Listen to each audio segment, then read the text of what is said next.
Ugandan leader Yoweri Museveni will extend his 40-year grip on power after winning his 7th consecutive election. He won by a landslide with more than 70% of the vote, according to the Electoral Commission.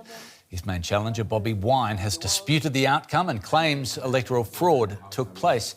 He has urged Ugandans to protest peacefully. Election observers also say the election has been marred by intimidation tactics.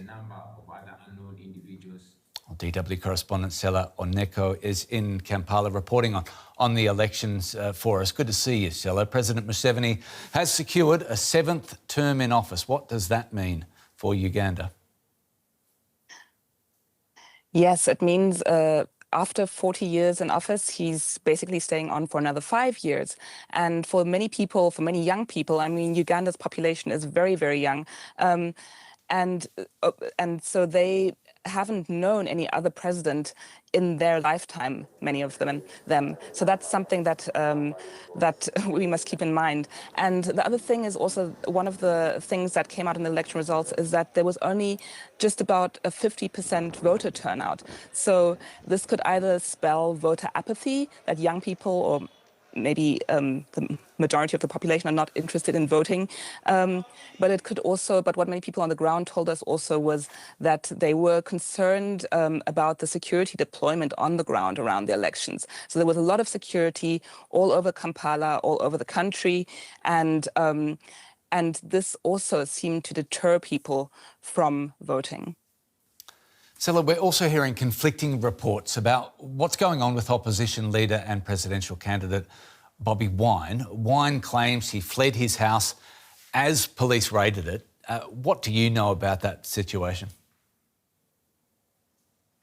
Yes, well, it's been very difficult to find out more about the situation because there's a countrywide internet shutdown here.